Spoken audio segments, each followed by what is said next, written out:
Good morning, AACS. It is certainly a privilege to be here this morning to kick off our day with a devotional. And I wish I could be doing this face to face in the Kerr Auditorium, but alas, we are here virtually. And man, what really just strange and uncertain times that we're dealing with. Nothing like this ever in my lifetime. And I know that's the case for everybody.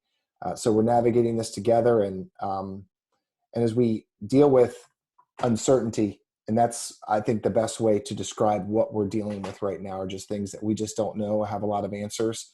And we're, as one friend of mine put it, we're sort of floating, building a boat as we are floating down the river, trying to figure this thing out. And so I hope that you all are safe and doing well. But I was reminded of a verse in Revelation 1, and I'm going to share that with you.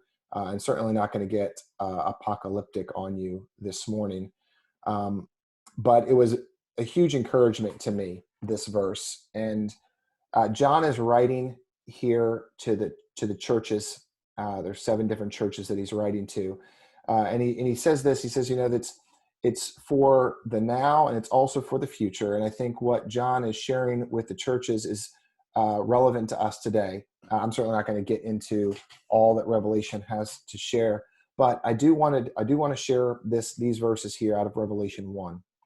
And John sees this vision, and there is in this vision, he turns and he says, "I turned to see the voice that was speaking to me. And on turning, I saw 7 golden lampstands. And in the midst of the lampstands, one like the Son of Man, clothed with a long robe and with golden sash around his chest. The hairs of his head were white, like white wool, like snow.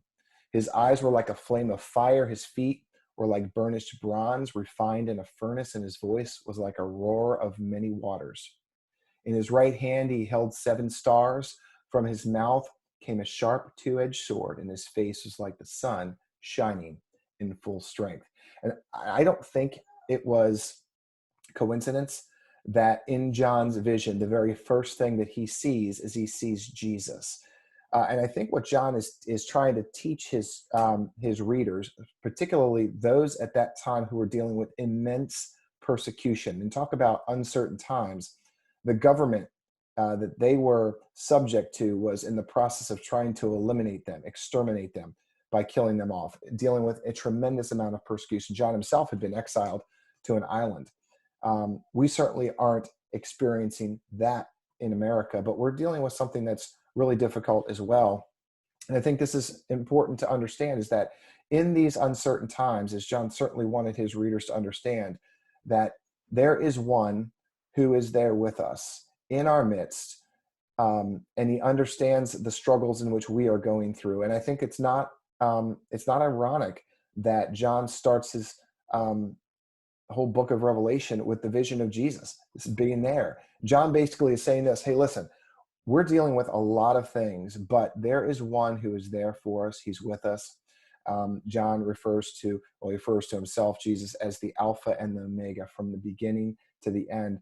Jesus is in our midst. He is here. And so I found this verse to be incredibly encouraging, because in the midst of uncertainty, which is certainly where we're in the midst of uncertain times, that there is one who stands with us, who is constant, who has always been there.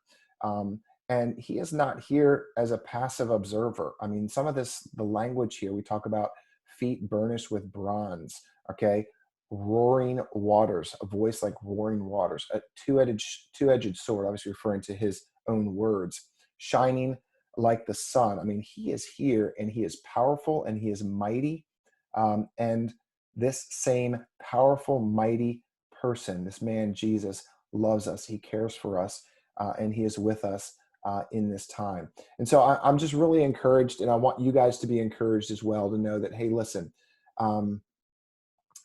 this is difficult times, but Jesus is here. He's in our midst, and we should take